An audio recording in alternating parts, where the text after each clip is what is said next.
You're on. Good afternoon, everybody, and welcome back to the VSI webinar series on this gorgeous day up in Manchester. Anyway, I'm sat in the garden, as you can see. Today, Tom Sears will be talking to Judith McMinn. Judith is one of the delegates on the VSI CEO program and has a fascinating background across a number of sectors, including sport, change management, and also formerly the COO for Tony Blair. This afternoon's session is going to touch on a number of subjects looking into the world of innovation in both sport and business. So before I hand you over to Tom to start the conversation, Tim will explain how you guys can ask questions at the end of today's session. Tim? Cheers, Tony. Perfectly. If you're watching this on YouTube, the comments and questions have been switched off. So if you're lucky enough to have Tony's contact details, you can send him a message and we'll ask some of those later on, just so that his phone's pinging left, right, centre. And if you're lucky enough to be a participant on this call, of which I can see you now connecting up, there's quite a few, just raise your hand or type in the box below as we normally do with the chat rooms, and then we'll ask those a little bit later on as Tom's finished or concluded with the interview.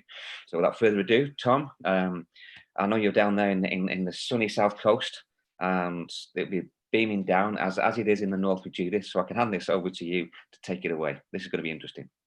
Thanks very much, Tim. Appreciate it, and welcome, Judith. Great to have you on. As people probably won't know, we've met a couple of times through the VSI course, and your background is really interesting. Your career path has taken you from consultancy with one of the major global firms in Deloitte through to politics as Chief Operating Officer for Tony Blair's organisations, then into a sports agency, and now into a high-tech startup. Just take us through that journey and the transition. Well, hello, Tom, and hello, everybody else. Yeah, it's been a really interesting journey. I did law and accountancy at university, and I spent a couple of years working initially in investment banking in Dublin when the Irish economy was booming. And I had 2 years of talking every day about EBITDA and Excel models. And I decided I probably wanted to work more in a people environment. So I moved into management consultancy. And you're right, I had the opportunity to work for a couple of global leaders in that and a smaller organization. And I had a number of really very interesting projects in that time. I've worked in an 80 million cost down project in local government. I've set up a white label recruitment firm to recruit 110 roles into the UK national security sector, with a focus on a diversity and skill sets. I designed the payment protection insurance review process for the largest retail bank in the UK. And then, of course, I moved to work for the former Prime Minister, joining his commercial business and setting up and redesigning his consultancy business, which was a strategy consulting business which advised prime ministers and presidents across 30 legal jurisdictions. So sort of 15 years of professional experience, and as you say, you know, plenty of interesting projects in there. And I really came to a point where I thought, what do I want to do next? And I thought about the things that I had done and was good at. I'd always worked in people asset businesses. I dealt with media scrutiny. I turned groups into teams. I dealt in very high performance driven environments. And I felt that sport probably was a good fit for some of those skill sets and that experience. And over the last couple of years, I've been working in and around sport, and obviously then joined the VSI program last year to further that commitment to be in sport. And now I'm a co-founder of a sport tech startup called Bascinet, and we're designing and bringing to market a head protection product that firstly seeks to reduce the likelihood of concussion when you're playing sport, but secondly has inbuilt technology around player performance, health and safety features. So that's, I guess, in a nutshell, the journey. Yeah, it's a pretty whistle-stop tour, and we'd love to get into some more detail. Tell us how your transition was for working for Tony Blair and his global organisation to going to an athlete representation model and your first steps into the sport industry. How did you find that? Yeah, so I worked for about 6 months with a very high-profile football agent here in the UK who has probably two of the best known football talents globally. And you know, the agency world in many respects is like professional services. You know, it's about being a trusted advisor. It's about being a critical friend. It's about approachability and accessibility, and it's about relationship management. It's also like politics because, you know, it's a global environment. You're there to ensure that your client is best represented and understood. You're there to protect their brand and their image and guide them around not only what is the next best step for them, but the steps beyond that and a more strategic view to around their career. That's probably on paper, you know, the analysis that you can draw between agency, professional and politics. But, you know, the UK agency market and the football agency market, you know, it's one that, you know, it's defined by many people who are not actually in it. And there is certainly quite a negative perception around agents. It's quite a territorial market. So, you know, a lot of players have the same agent that they had when they were 16, right through to when they're getting some of the biggest career breaks around. And that's quite unusual because in most other industries, you know, you graduate up in terms of the services and the skill sets of the advisors that you need. So I did find the agency world very, very different from professional services and politics in reality. And I think the agency space is one that, you know, will evolve and will mature over time. And I think maybe COVID is one of those reasons and one of those drivers for change in terms of how talent is better represented and guided in a much more strategic way, where you actually pay for the service that's delivered to you. So performance-based, where there's a more respect for diversity.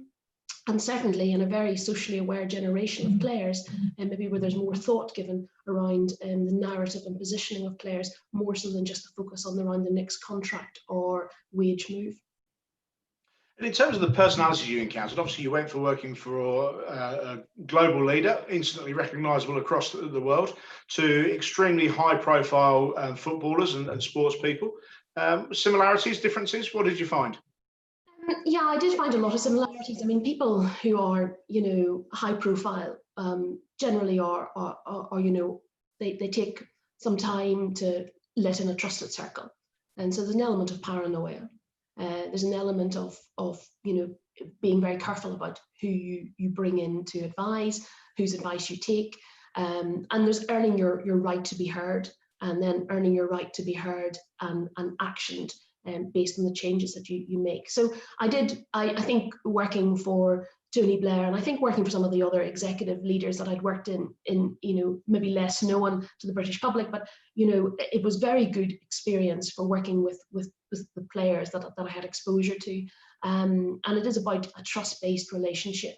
And it is about using your time wisely in front of them. So, you know, you need to think about what you're going to position to them, when you're going to position it to them, and what you want from them. And there's a real, you know, having worked for Tony, I think you learn the lessons around, you know, clarity of message and the action or the change that you're looking for as a response from people who are time pressed, their heads pulled in the different ways, and they have a million things to be doing. So, you know, you need to be really careful about how you manage senior time.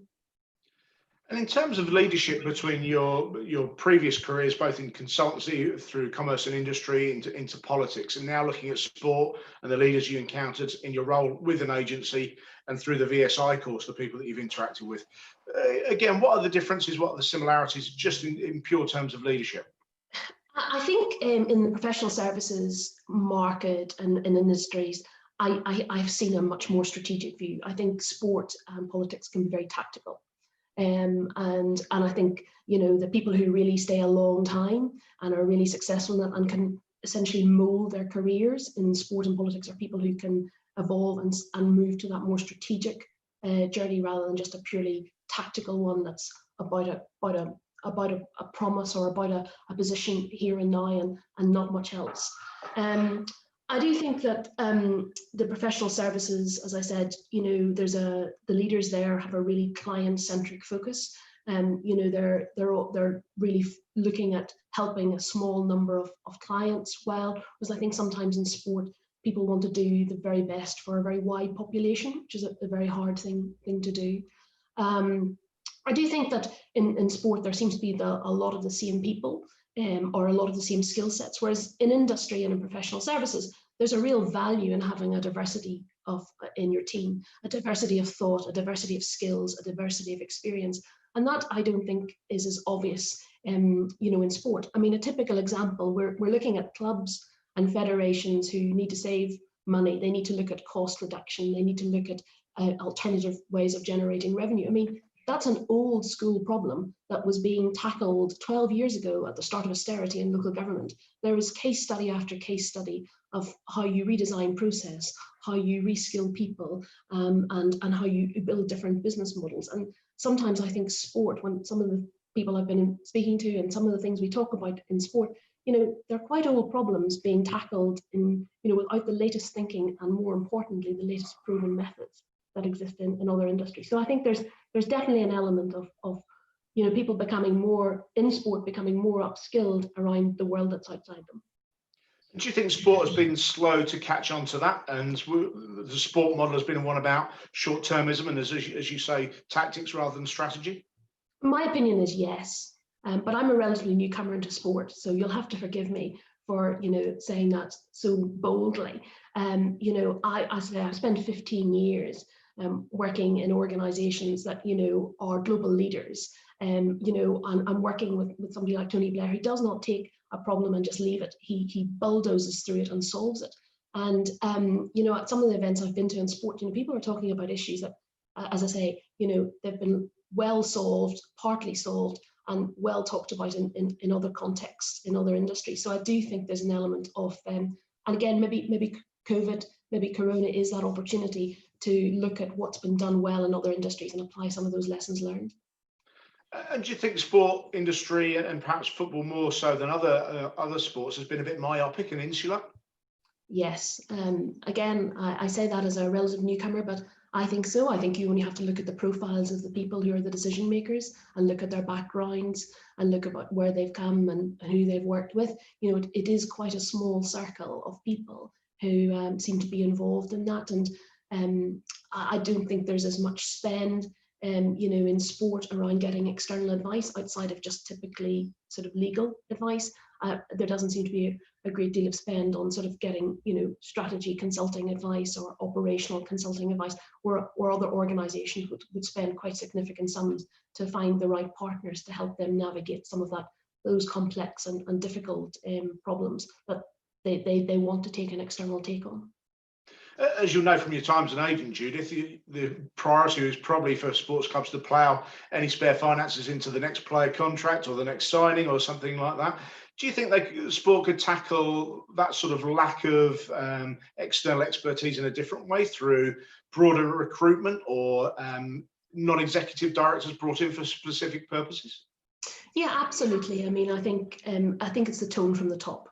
So I think that'll only happen when clubs, whatever it's football or wider, when there's a leadership at the top that either see the value in other industries or they've been involved in that themselves and understand that there's an added value in having different experiences around the table and different opinions to challenge and to come together with all of that collective insight.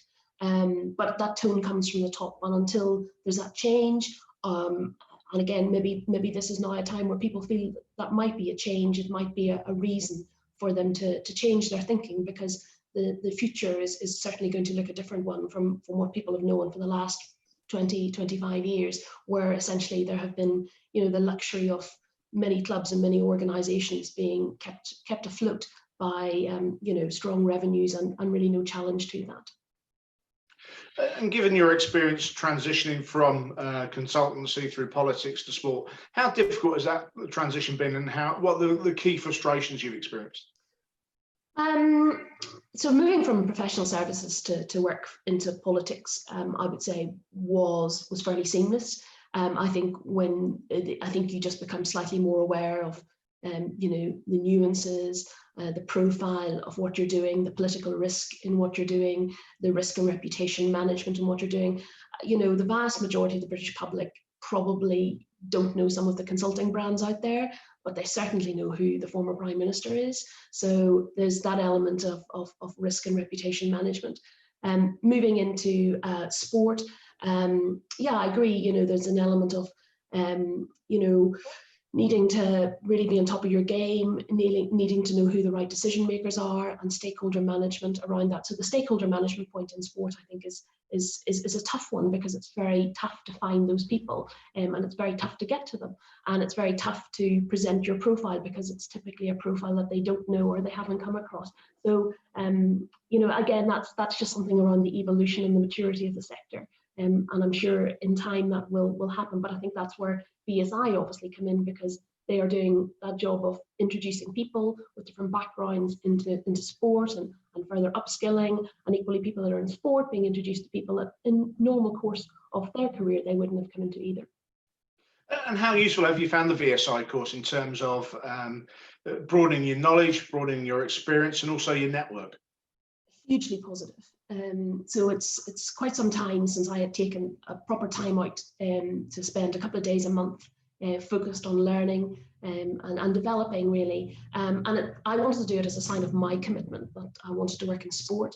I wanted to do it to enhance my knowledge. I wanted to have exposure to people and insights to people that I just wouldn't normally have access to. So I have found that, I have to say, a big shout out to the 24 other people that are in the course. You know, we started last November. It's been a great cohort. It's been hugely insightful to hear everybody's personal experiences. It's been important to connect with people outside of the course. And I see, you know, that as a future thing. It's certainly more than a year-long engagement. It is something that I hope in 3, 5, 10 years' time, you know, I hope maybe to be working with some of these people in whatever capacity, because it is a proper networking event, and you know, the alumni as well, the access to that, and that's been very helpful to me as part of the startup, where I've been able to reach out much wider than just the people in my course to ask their views and opinions. And again, that would have been very difficult to do without the opportunity and the introduction through VSI. And what advice would you give to anybody thinking about following your path from a career outside of sport to making that jump into the sports industry? How difficult has it been? I find it tough. I find it tough. I find it's not a chartered route. There's a lot of opposition, a lot of skepticism about your skill set. There's a lot of questioning about why did you not do this sooner. And it takes time to understand what you do in a professional services career. It takes time to understand when you've had very diverse roles, and not everybody can afford that time, and not everybody appreciates some of the experience that you've had and what it is, because it's a very alien thing from what they've had. So it's tough, and it takes time and effort. And you know, part of the reason why I have working as well in the startup is because I felt I had to create my own opportunity as well. I just couldn't rely on a job to come. And you know, we're in an environment at the moment where, you know, it's an innovative, rich environment, because so much has changed, and there is more than ever an opportunity to make your own way. And again, that BSI has sort of given me that opportunity to explore that, but actually circumstances as well of just a tough environment to find a senior role in it. I mean that you've got to make your own way, rather than rely purely on the opportunity to apply for a job and get it or not. Tell us about the new project, because that sounds quite exciting. Yeah, so about 9 months ago, I started working with my co-founder to look at concussion in sport. And concussion is fairly prevalent in sport. It's a bigger topic probably in the US than it is here in the UK, in terms of sort of national debate and sort of, you know, governing bodies discussing it. But concussion is a serious issue here in UK sport. Concussion is, you know, it's diagnosed on a subjective basis. It's become quite normalized, because people think you need to lose your consciousness to be concussed, and that's not the case at all. And it's actually a much more serious in females. It's actually 3 times more serious in females. And you know, concussion is happening at an amateur level. It's happening at a professional level, and we've seen experience of that in football and rugby of recent times. So we're developing a product, a headband style product, based on the materials and the construction and the properties of that. It dissipates the energy of a blunt force. So whether that's a ball, whether it's an arm, a head, a stick in hockey, it dissipates the energy. And then we're putting in inbuilt technology to enhance that. So in light of COVID, we've now developed a solution that will essentially take a series of body temperature readings. So it'll give you an indication of your own individual wellness, and maybe a possible indicator of whether you have a fever, and also concussion and temperature actually are linked. And then there's a version for the more professional or wannabe professional, which is something that's about a year off yet, but it'll have inbuilt technology that allows oxygen saturation, heart rate. It'll show you the position of the force, the impact on the head, and that'll be linked to an app or in a club situation, their own specific system. So it's real-time data coming out. Wearable technology has become a thing that we're just so now used to. I mean, I read this week that in the US, 16% of the population, which is a vast number of people, own an Apple watch, and here in the UK, 25% of the population own a wearable, a Fitbit or such like. So it's becoming part of our apparel and part of our kit. So we're wanting to bring something to protect the head, because after all, we protect our shins, and yet we don't protect our heads. And the question is, why is that, and why should we not protect our heads? How have you approached the whole project from outset concepts through to hopefully bringing it to market relatively soon?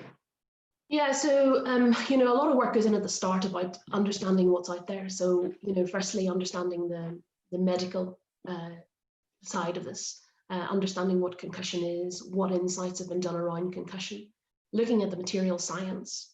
Are we trying to develop something from scratch? Is there already products out there that do this, but in different applications?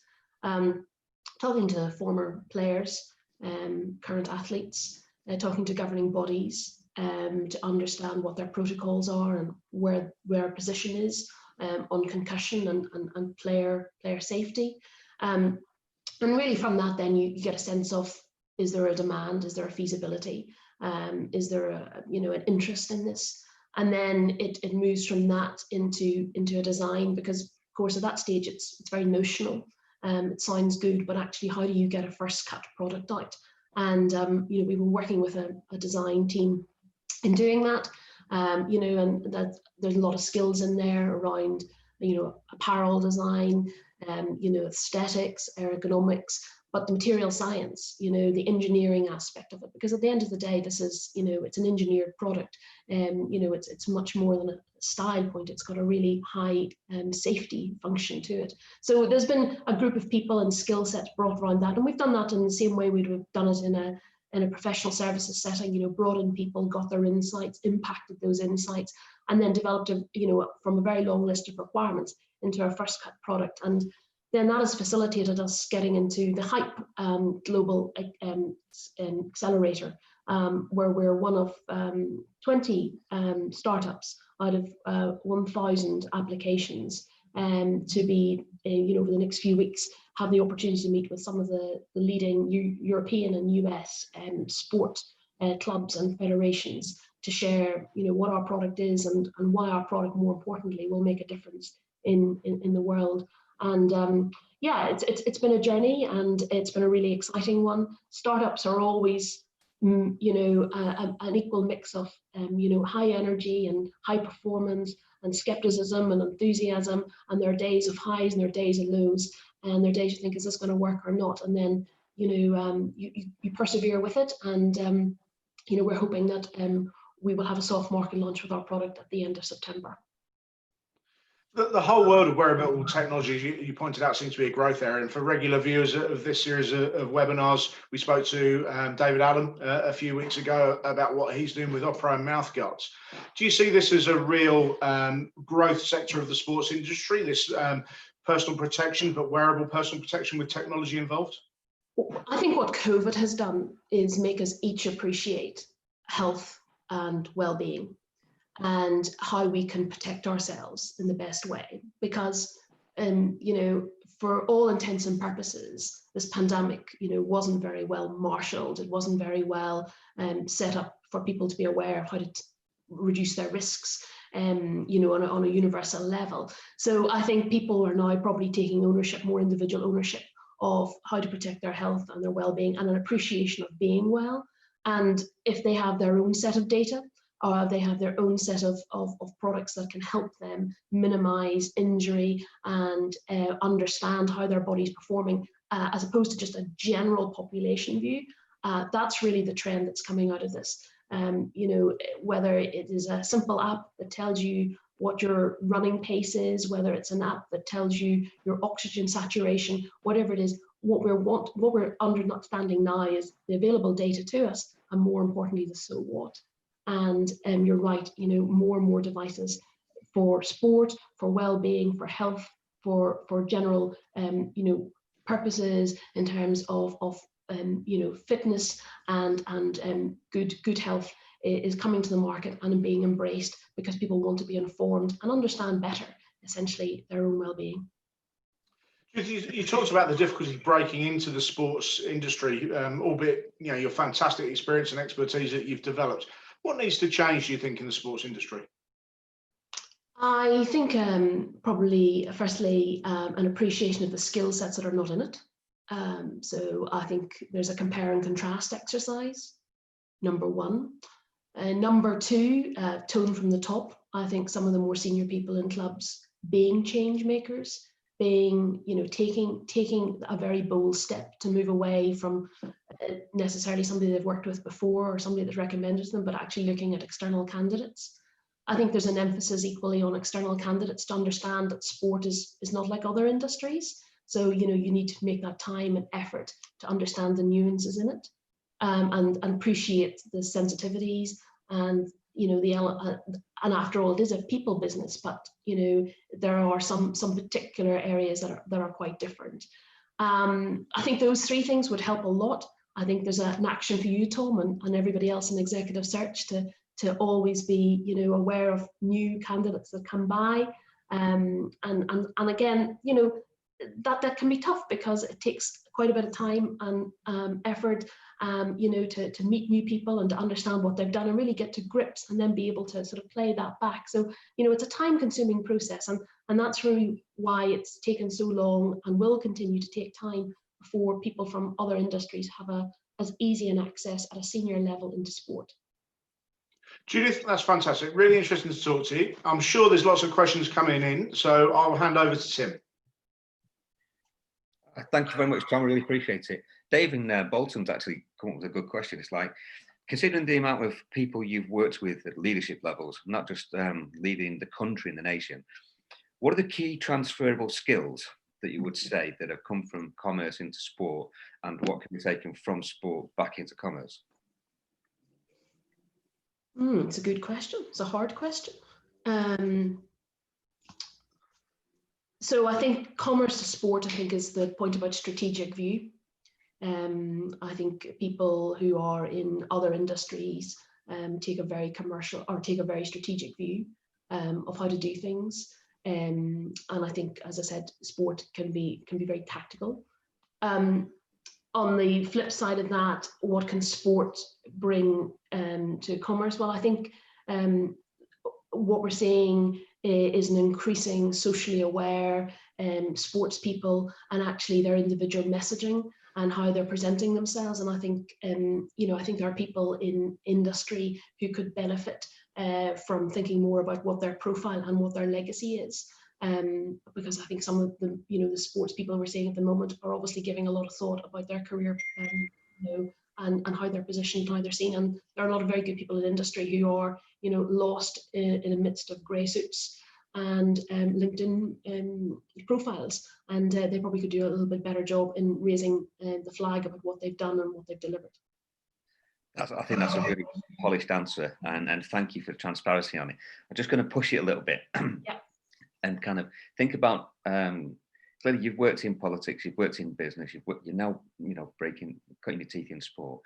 If you think about the current political state of affairs that we have in the UK, as well as in the US, what is it that we can take from sport and kind of build on that? What is it we're missing?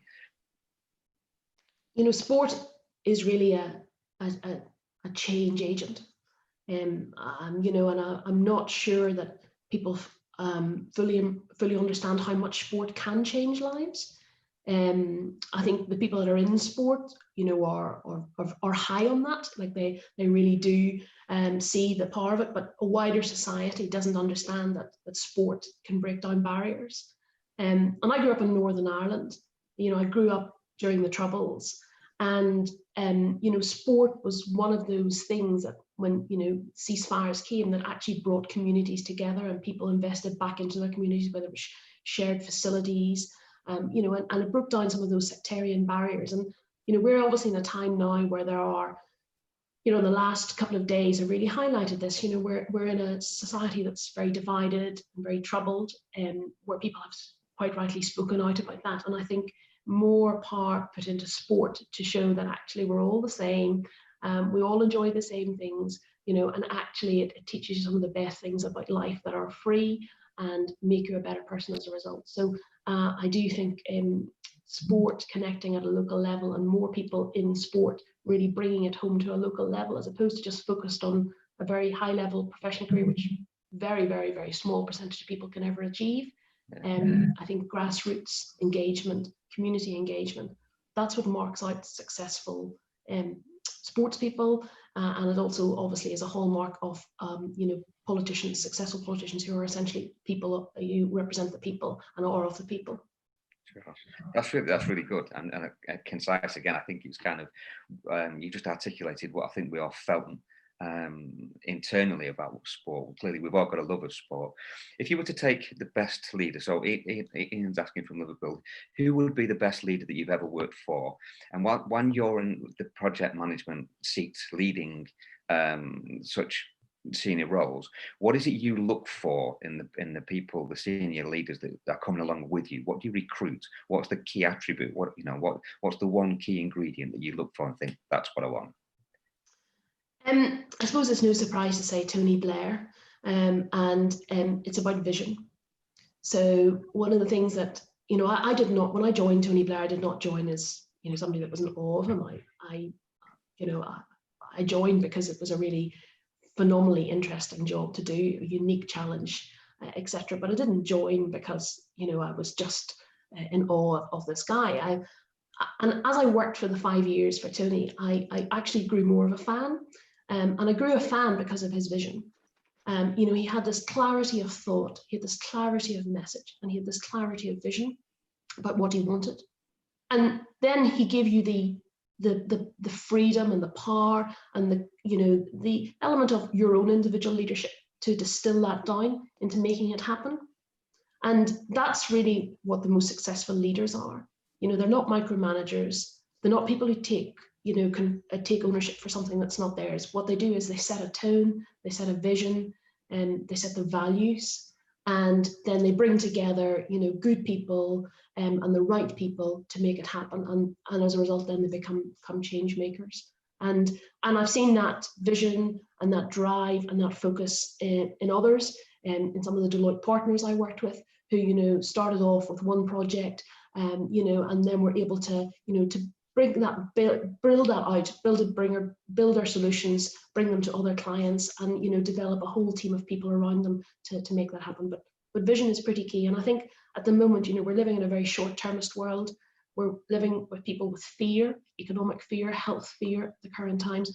And I think one of the things we're really, really short of at the moment is vision. 100% agree with you, couldn't concur anymore. Oh, sorry, we've just got one question just popped back in again. This is Jane. What are your views on introducing quotas into sport to improve diversity? I think people should only be appointed on their merit. And, you know, that's always been my opinion. The best people should be appointed on merit, not because of who they know, not because of, you know, form ticking or anything like that. They should be on merit. The problem sport probably has is that it doesn't know who those people are. And it's probably found itself a bit behind the game in identifying them and keeping them engaged and keeping them interested to a point where they can bring them in. And instead now, you know, that they're having to comply, and it's making a mockery of whether it's whatever the diversity target is. But people should be appointed in who they are. Should be in politics, they should be voted in for who they are and what they stand for. In leadership positions, they should be appointed on the basis of a fair recruitment process and in sport the same. But sport needs to wise up and needs to identify these people and who they are and where they might fit in now and in the future. I think it's really. I'm going to pass over to Andy, because I know Andy's chomping a bit and he's got a few more questions coming in. So I'm going to, the opportunities looks like it's secret to miss there, Judith. So Andy, you need to unmute yourself and then you can ask a few questions. Hi, Judith. Hello, Andy. Some fascinating stuff there. You're clearly arousing quite a lot of interest, not just in this country, but abroad. We've got a Christophe Beignet from Bascinet in France, a hotbed of rugby. And he's asking, what's the bigger risk playing rugby presently? Head injury or the virus? So he's talking about, we're in this world now where mitigating risk has become something of an obsession. He's really saying, is there a danger that focus on the virus is going to be a distraction from the potential downsides of head injuries? It is a distraction. You know, COVID-19 is a distraction, full stop. And, you know, I can tell you firsthand the last 80 days of how it's been a distraction for me personally in the startup, and the conversations that haven't happened, or how those conversations, if they have been diverted. Concussion hasn't gone away. So, you know, the virus, let's hope, will go away, and there will not be the second or third waves that have been talked about. Concussion will still exist. Concussion does still exist. You know, there are probably people who are playing within their household in the garden, kicking around a football, and somebody's concussed as a result of that. So what I would say is concussion will still be here, and it's all the more that we now think about bringing solutions to fix it or reduce it. And actually, if we can, as we're doing in our situation, develop a product that also builds in temperature, which is one of those indicators of the fever, of COVID, then, you know, hopefully we've got a solution that helps us both in the short and more so the long term. Right, that's interesting. We've got another one that's just coming from Southend, Julia McHugh. You've dealt with some high-profile, big money contracts during your engagement working with agents. How will these differ moving forward? Will a rationalisation of finances, particularly in football, change transfer fees? Well, I think, yes, it will. I think what COVID will do is shine a light on executive pay, full stop, across industries. And it will question why a cleaner in an NHS hospital is paid X and somebody else is paid multiples of that. It will question why a hospital consultant, like my own sister, who has spent years training and saves lives day in, day out, only earns 100,000. And yet there are people who earn multiples of that who do not make life-changing decisions. So I think, you know, COVID has made us realize, you know, what are the skill sets that really add to our society? What are the skill sets before that perhaps were unnoticed and unrewarded and unrecognized? And I think in light of the next couple of seasons, I think clubs will be conscious, because they've obviously reduced revenues around what they're paying for their players. I think players, if they are socially aware as they claim to be, will be thinking, actually, you know, is this right to take this money? And if I am taking this money, actually, how am I reinvesting it to help a wider society other than myself? And I think people that are not thinking about that, and agents that are not thinking about the narrative for their client, are doing them a great disservice. Okay, question from me then, Judith.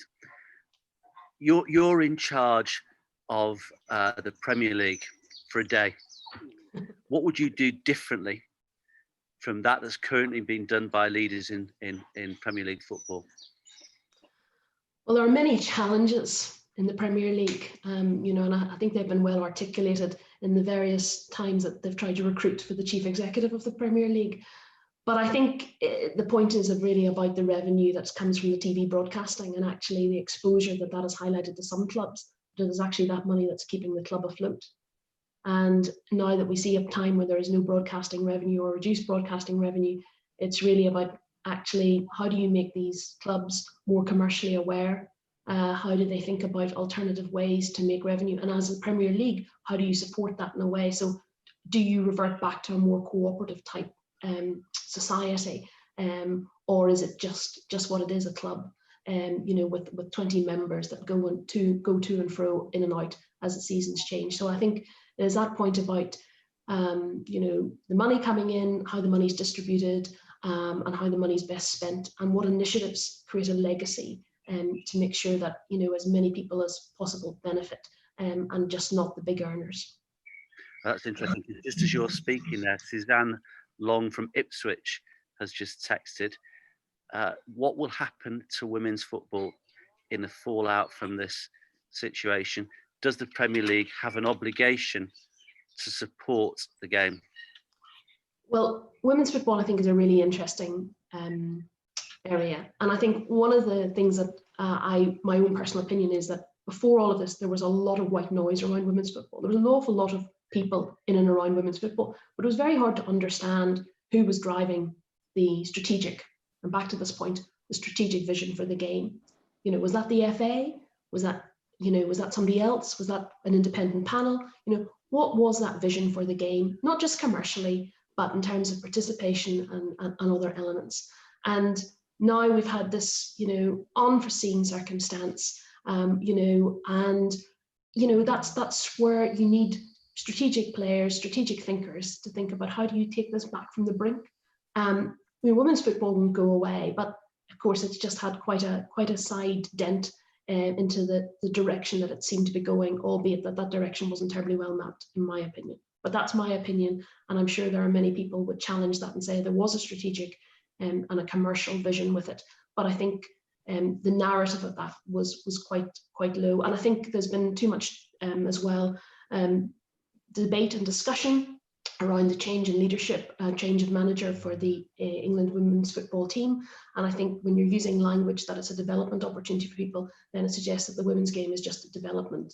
And it's not, it takes it out of the same league, or takes it out of the same discussion around thinking about it in the same serious terms that other leagues and levels of the wider game is played at. Given your background, to what degree do you think there's a case for government intervention? Well, I think, you know, we're in a situation where the government have a lot on their plate. Some of it, you know, of their own making, but you're looking at a fairly inexperienced, you know, government and a, you know, cabinet in terms of experience, and, you know, new into an election cycle. I think, as we've seen already, I think even in the early Brexit negotiations, you know, the government were saying to sport, look, you've got a lot of people there, you've got a lot of people that you're paying a lot of money to, you know, give us your first cut of how you think things want to be and how they should work. And I don't see that position changing with the current government, because they literally have too much on their plate, and they need to think about their own promise that they were elected in on, and delivering on that. And I think sorting out, you know, interventions into sport is fairly far down their list. And if I was in government, I'd be saying, well, if you're paying chief executives X, Y, and Z, you know, which are akin to senior leaders in industry, you know, we're not sorting out other industries, so sort out your own house, folks. That's brilliant. Well, they might have it low down the list, but the response that you're getting on these text messages suggests that other people have got it really high up their list of priorities. A really fascinating insight, Judith, and very, very much appreciated. Tom, as ever, a fantastic job in facilitating a great interview. Really enjoyed it. Tim, as ever, in charge of questions and technology. Brilliant job. We've run out of time, sadly, Judith, but on behalf of Tony and I, many thanks again. And we look forward to seeing you all, with a bit of good fortune, in September, face to face, back at Shoesmith's case in your instance, Judith, in Manchester. And long may that come very soon. Thanks very much again, everybody. Thanks very much, everybody. Stay safe and stay well, and thanks for the opportunity to share my thoughts. And speak soon. Thanks a lot, everybody. Cheers now. Bye for now.